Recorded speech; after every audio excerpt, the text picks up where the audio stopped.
제가 구해드릴게요. 10살 소녀의 다급한 외침이 파도 소리를 뚫고 울려 퍼졌다.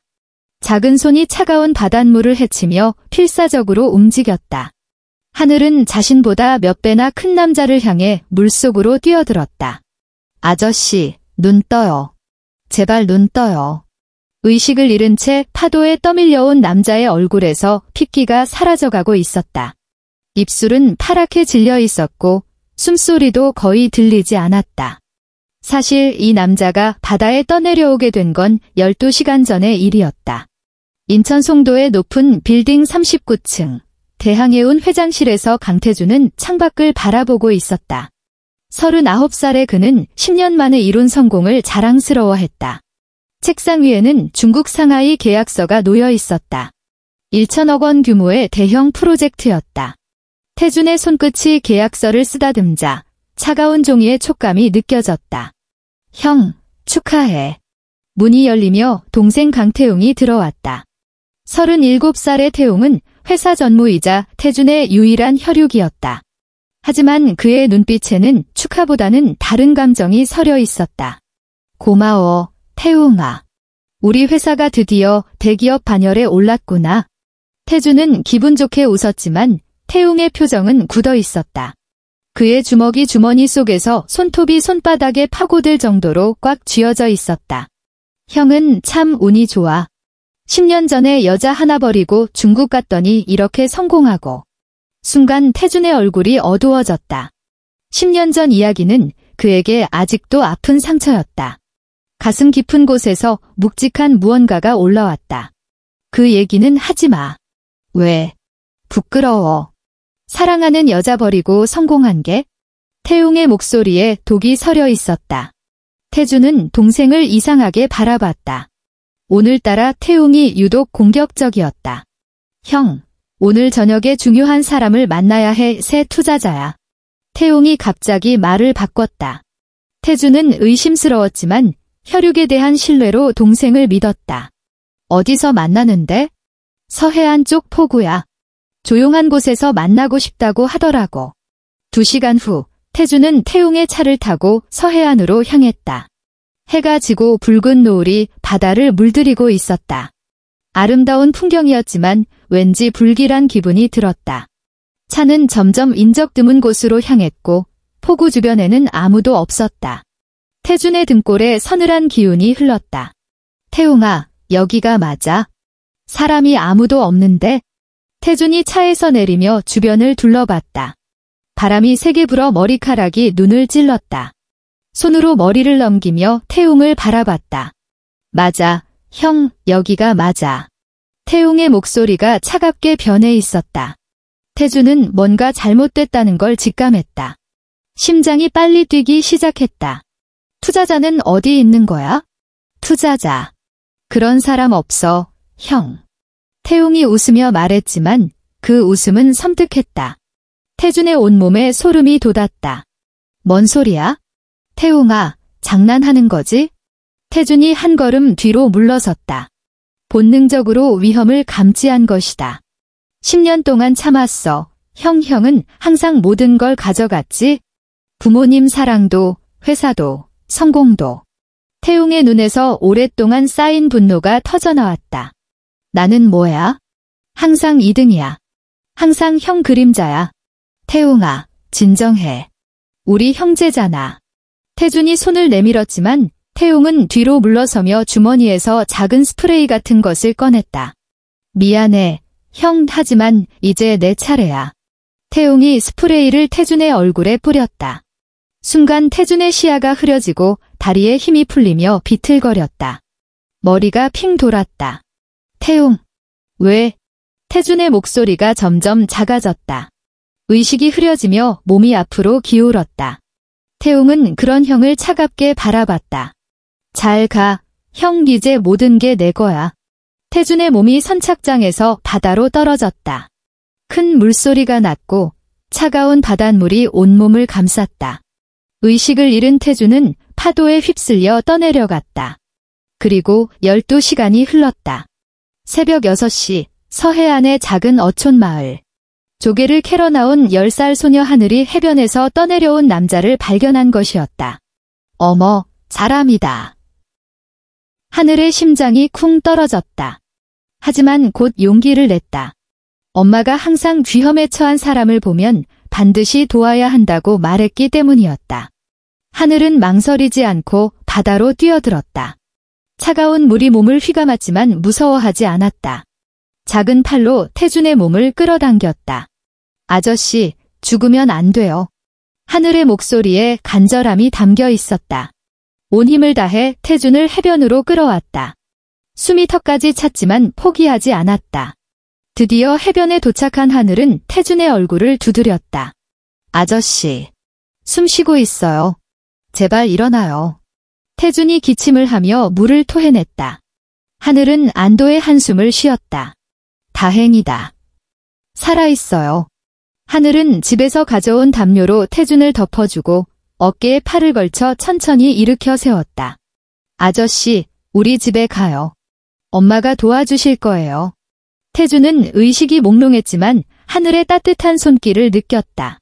이 작은 소녀가 자신을 구해준 것이었다.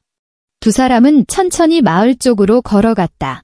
하늘의 집은 바다가 보이는 작은 언덕 위에 있었다. 파란 지붕의 단층 집이었다. 엄마, 사람을 구했어요. 하늘이 집 안으로 소리쳤다. 곧 문이 열리며 한 여자가 나왔다. 39살의 이소라였다.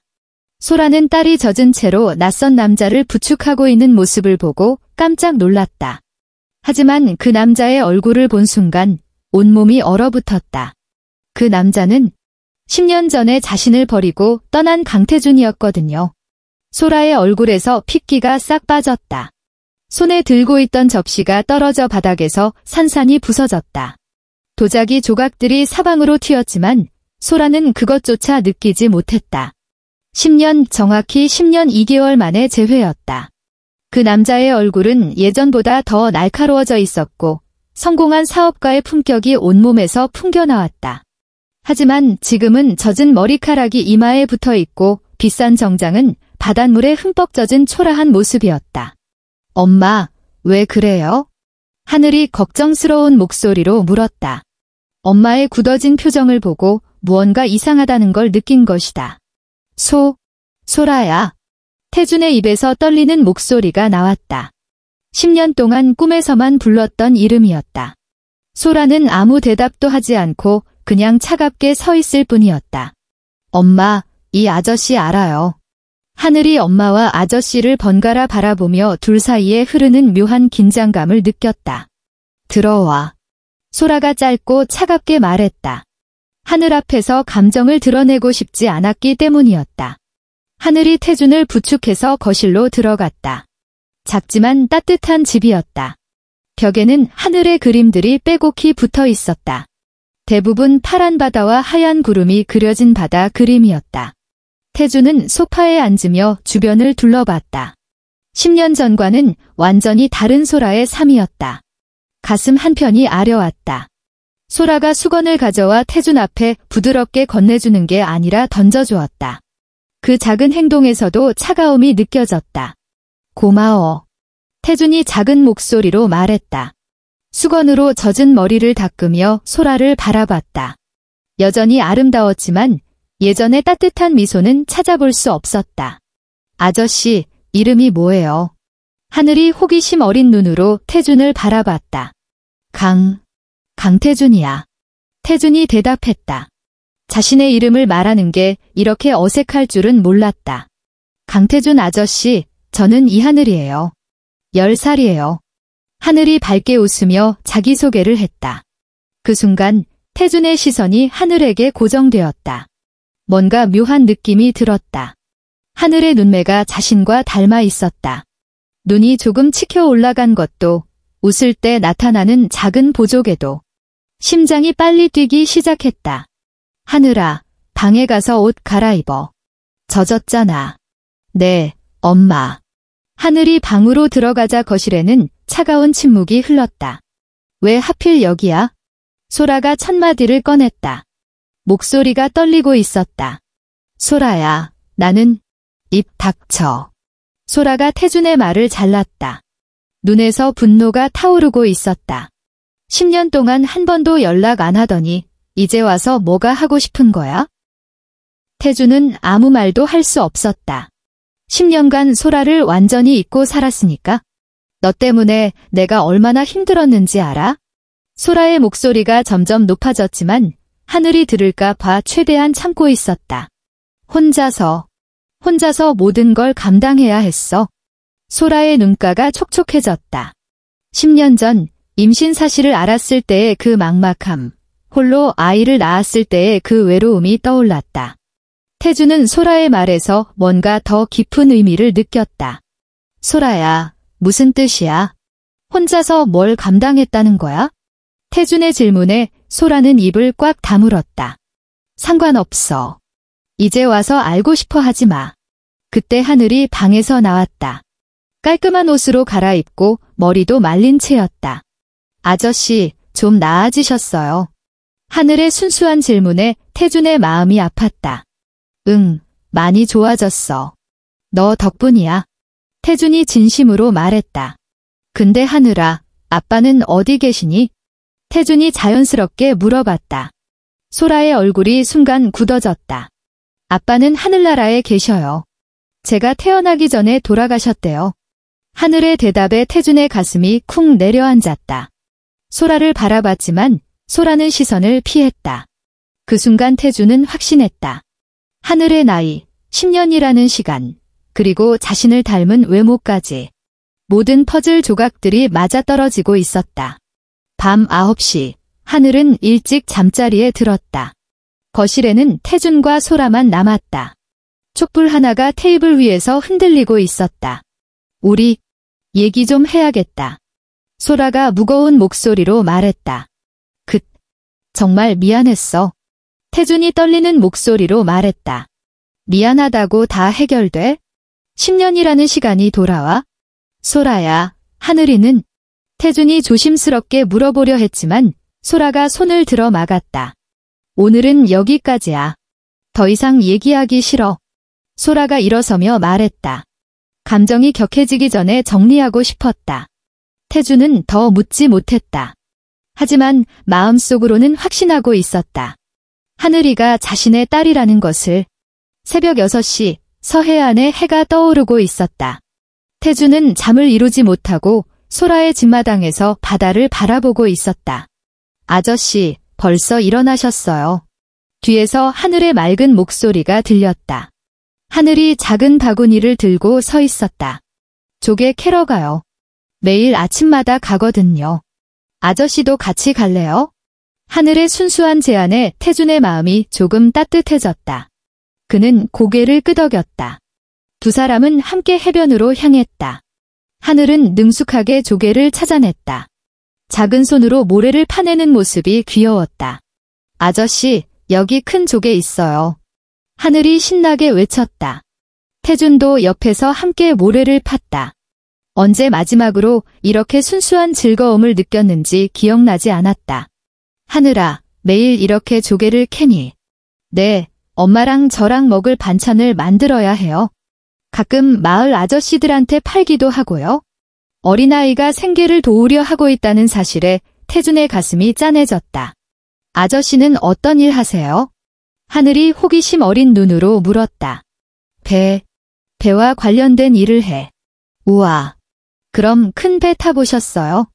저는 언젠가 큰 배 타고 먼 바다로 가보고 싶어요. 하늘의 눈이 반짝였다. 언젠가 태워줄게. 정말 큰 배로. 태준이 진심으로 약속했다. 그 순간 하늘의 밝은 웃음소리가 해변에 울려 퍼졌다. 조개잡이를 하면서 태준은 하늘을 자세히 관찰했다. 집중할 때 살짝 입을 내미는 습관, 기뻐할 때 나타나는 작은 보조개, 화날 때 미간을 찌푸리는 모습까지. 모든 게 자신과 닮아 있었다. 하늘아, 생일이 언제니? 7월 15일이에요. 얼마 안 남았어요. 태준의 손이 떨렸다. 계산해보니 10년 전 자신이 중국으로 떠난 후 정확히 9개월 뒤였다. 몇 년도? 2014년이요. 저 올해 11살 돼요. 모든 계산이 맞아떨어졌다. 태준의 가슴이 쿵 떨어지는 기분이었다. 하늘아, 아빠가 그립지 않니? 가끔요. 다른 아이들은 아빠가 있는데 저만 없으니까요. 하지만 엄마가 아빠 목까지 해주셔서 괜찮아요. 하늘의 대답이 태준의 가슴을 찔렀다. 이 아이가 10년 동안 아빠 없이 자랐다는 현실이 너무 아팠다. 만약에 아빠가 살아있다면 어떨 것 같아? 좋을 것 같아요. 엄마도 덜 힘들어 하실 것 같고. 근데 아빠는 하늘나라에 계셔서 안 돼요. 하늘의 순수한 대답에 태준의 눈가가 뜨거워졌다. 조개잡이를 마치고 집으로 돌아가는 길, 하늘이 무겁게 가득 찬 바구니를 들고 있었다. 태준이 자연스럽게 바구니를 들어주었다. 고마워요, 아저씨. 아저씨는 정말 친절하세요. 당연한 거야. 하늘이가 어제 나를 구해줬잖아. 근데 아저씨, 이상해요. 하늘이 갑자기 말했다. 뭐가 이상해? 처음 봤는데도 왜 이렇게 친근하죠? 마치 오래전부터 알던 사람 같아요. 집에 도착하니 소라가 아침 식사를 준비하고 있었다. 하늘이 캔 조개로 맑은 국을 끓이고 있었다. 향긋한 냄새가 집안에 퍼졌다. 엄마, 아저씨랑 조개 엄청 많이 잡았어요. 하늘이 신나게 말했다. 소라는 태준을 힐끗 보며 복잡한 표정을 지었다. 그래, 아저씨가 도와주셨구나. 네, 그리고 나중에 큰 배 태워주신다고 약속하셨어요. 하늘의 말에 소라의 표정이 굳어졌다. 세 사람이 함께 아침을 먹었다. 하늘만 즐겁게 이야기하고 태준과 소라는 침묵을 지켰다. 아저씨, 언제까지 여기 계실 거예요? 하늘의 질문에 태준은 대답하지 못하고 소라를 바라봤지만 소라는 시선을 피했다. 하늘아, 아저씨는 바쁘신 분이야. 일 때문에 곧 가셔야 할 거야. 소라가 차갑게 말했다. 태준을 내쫓으려는 의도가 분명했다. 에이, 벌써요. 아저씨랑 더 놀고 싶은데. 하늘이 아쉬워했다. 식사 후 하늘이 학교에 가자 태준과 소라만 남았다. 태준이 소라에게 다가갔다. 소라야, 더 이상 피하지 말자. 뭘 피해? 피할 게 뭐 있어? 소라가 딱딱하게 대답했다. 하지만 태준은 포기하지 않았다. 하늘이 생일이 7월 15일이지? 2014년생이고. 소라의 얼굴이 창백해졌다. 태준이 눈치챘다는 걸 알았기 때문이었다. 그게 뭐? 내가 중국 간 후 9개월 뒤야? 그리고 하늘이는 나를 닮았어. 모든 게 다. 태준의 목소리가 떨렸다. 그래. 하늘이는 내 딸이야. 드디어 진실이 드러났다. 태준의 눈에서 눈물이 흘렀다. 10년 동안 내 딸이 있다는 걸 몰랐어. 내가 알았으면 뭐 달라졌을 것 같아. 그때 너는 성공밖에 모르던 사람이었잖아. 소라의 말이 가슴에 비수처럼 박혔다. 이제 아빠 역할을 하고 싶어. 태준이 간절하게 말했지만 소라는 냉정했다. 너무 늦었어. 하늘이는 이미 너 없이도 잘 컸어. 그 순간 태준은 깨달았다.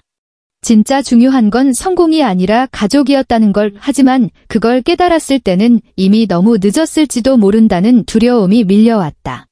같은 시간 인천 송도에서는 강태웅이 회장실에 앉아 있었다. 책상 위에는 대행회장 강태웅이라고 적힌 명패가 놓여 있었다.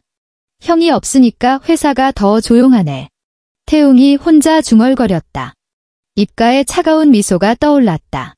전무님, 경찰에서 연락 왔습니다. 비서가 들어와서 말했다. 태웅의 표정이 순간 굳어졌다. 뭐라고 하던? 회장님은 찾고 있다고 합니다. 어젯밤부터 연락이 안 된다고요? 태웅은 재빨리 걱정스러운 표정을 지었다. 10년간 연기를 연습해왔던 터였다. 뭐라고? 형이 연락이 안 돼? 내 집에도 안 들어오셨고 휴대폰도 꺼져 있다고 합니다. 이상하네. 어젯밤에 중요한 미팅이 있다고 했는데. 태웅이 마치 정말 놀란 것처럼 말했다. 경찰서에 가서 실종 신고를 해야겠어? 형에게 무슨 일이 생겼을지도 몰라. 1시간 후 태웅은 경찰서 수사관 앞에서 걱정스러운 동생을 연기하고 있었다. 형은 평소에 규칙적인 사람이에요. 연락 없이 사라질 사람이 아니라고요. 마지막으로 연락한 게 언제죠? 어젯밤 7시쯤이었어요. 중요한 투자자를 만난다고 했거든요. 태웅의 거짓말은 자연스러웠다. 경찰서에서 나온 태웅은 회사로 돌아왔다. 엘리베이터에서 혼자가 되자 입가에 차가운 미소가 떠올랐다. 이제 정말 내 회사야. 39층 회장실에 들어가며 태웅은 뿌듯함을 느꼈다. 30년 동안 형의 그림자에서 살았지만 이제는 자유였다. 전무님, 임시 이사회를 소집하겠습니다. 비서가 들어와서 말했다.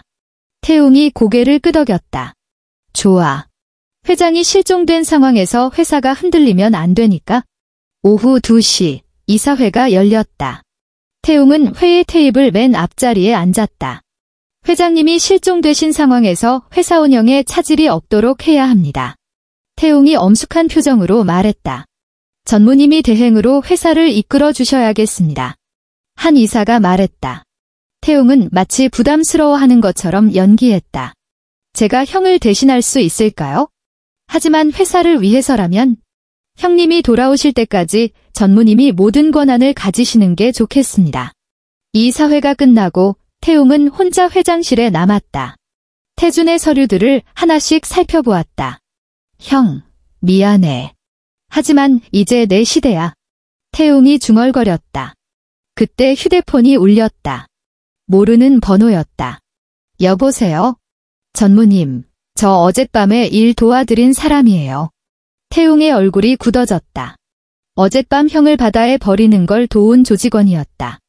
왜 전화했어? 연락하지 말라고 했잖아. 그게 이상한 소식이 있어서요. 뭔 소식? 서해안 쪽에서 누군가 구조됐다는 얘기가 있어요. 어젯밤에요. 태웅의 심장이 쿵 떨어졌다.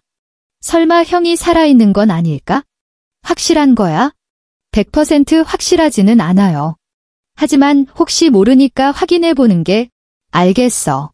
내가 직접 가서 확인해봐. 그리고 만약에 정말로. 태웅이 말을 멈췄다. 전화로 말하기에는 위험했기 때문이었다. 알겠습니다. 곧 출발할게요. 전화가 끊어지고 태웅은 의자에 주저앉았다. 손이 떨리고 있었다.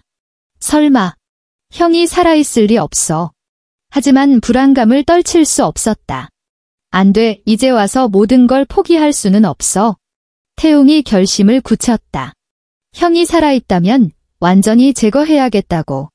그는 다시 휴대폰을 들고 다른 번호로 전화를 걸었다. 나야. 사람 좀 더 보내줘. 급한 일이야.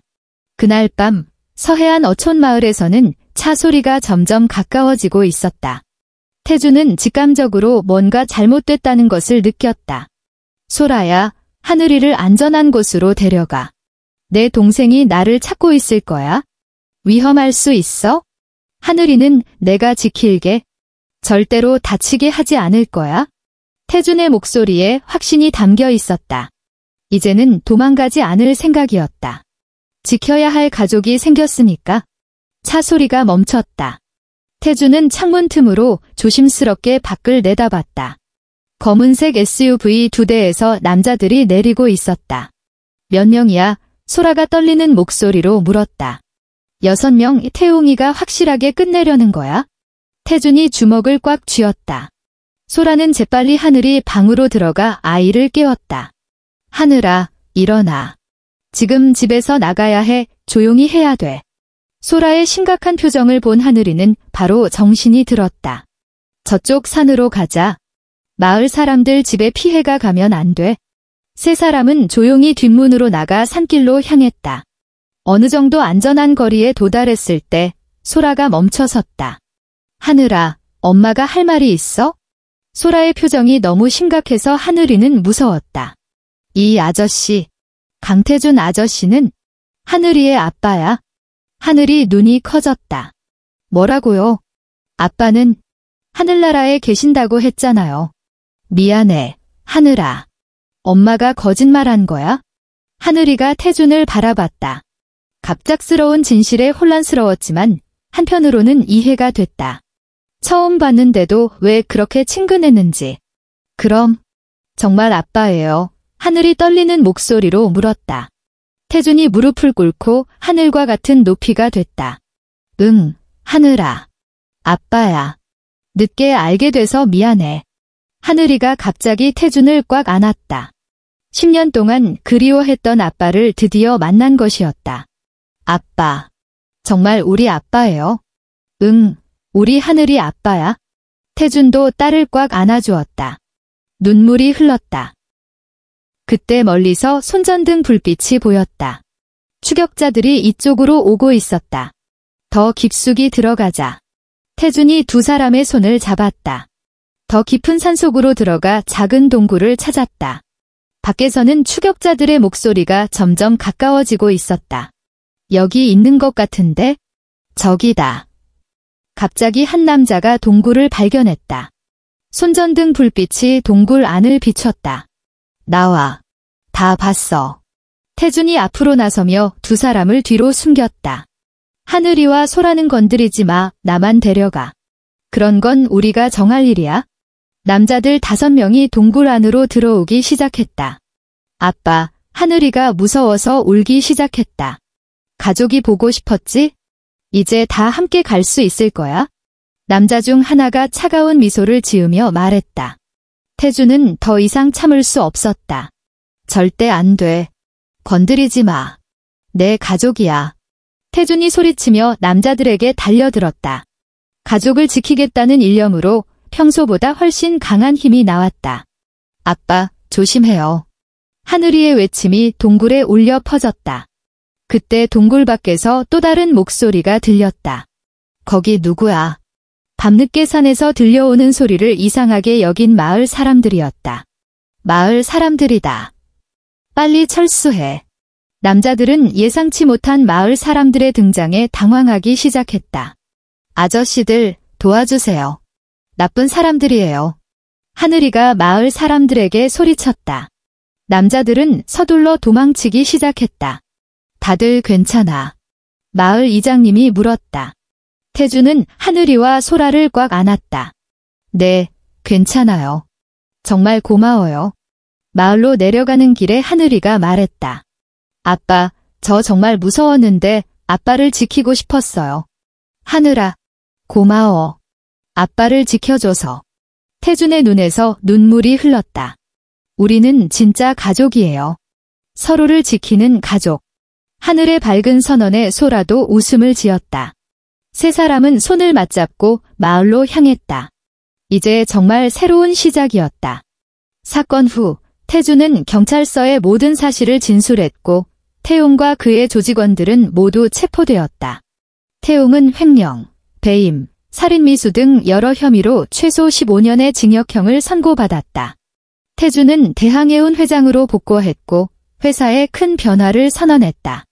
단순한 이윤 추구에서 벗어나 직원 복지 확대, 환경보호 사업 투자, 지역 사회 발전에 기여하는 사회적 책임을 다하는 기업으로 나아가겠다고 발표했다.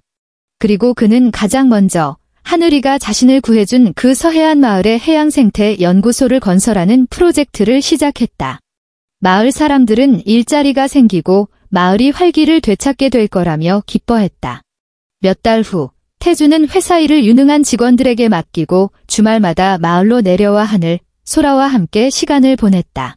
아빠, 연구소에서 돌고래 연구한다면서요. 어느 날 훌쩍 자란 하늘이가 신나게 물었다. 그래, 바다 동물들을 보호하고 연구하는 거야? 하늘이도 나중에 같이 할래? 네. 저도 바다를 보호하는 사람이 되고 싶어요. 어느 일요일 저녁, 태준이 소라와 하늘을 불렀다. 발표할 게 있어요. 엄마와 아빠가 다시 결혼하기로 했어? 정말이요? 와. 하늘이가 두 사람을 꽉 안았다. 이제 진짜 가족인 거죠? 그럼 영원히 함께 있을 거야. 한 달 후, 하늘이가 아빠를 구해준 바로 그 해변에서 작은 결혼식이 열렸다. 마을 사람들과 회사 직원들이 모두 모여 그들의 새로운 시작을 축복했다. 1년이 흘렀다. 태준은 대항해운의 명예회장이 되어 해양환경보호재단을 운영하고 있었다. 아빠, 오늘 학교에서 발표했어요. 12살이 된 하늘이가 달려오며 말했다. 뭘 발표했어? 우리 아빠는 바다를 지키는 영웅이라고요. 하늘의 자랑스러운 말에 태준의 가슴이 뭉클해졌다. 그날 저녁, 세 사람은 다시 그 해변을 걸었다. 아빠, 그때 여기서 처음 봤을 때 뭔가 특별하다고 생각했어요. 하늘이가 말했다. 바다가 아빠를 저에게 보내준 것 같았거든요. 하늘의 순수한 말에 태준과 소라는 감동했다. 맞아, 하늘아. 바다가 우리를 만나게 해준 거야. 소라가 딸과 남편의 손을 잡았다. 그럼 바다한테 고맙다고 인사해야겠어요. 하늘이가 바다를 향해 소리쳤다. 바다야, 고마워. 우리 가족을 만들어줘서. 파도가 해변에 부서지며 하얀 거품을 만들었다. 마치 새로운 희망과 꿈을 가져다주는 새로운 파도처럼. 석양이 바다를 황금빛으로 물들이고 있었다. 10년 전 성공만을 쫓던 차가운 남자는 이제 없었다. 그 자리엔 진짜 소중한 것이 무엇인지 깨달은 완벽한 아버지이자 사랑하는 남편, 그리고 세상을 더 나은 곳으로 만들어가는 한 사람이 서 있었다. 바다가 전하는 이야기는 이렇게 끝이 났지만 세 가족의 아름다운 진짜 이야기는 이제 막 시작되고 있었다.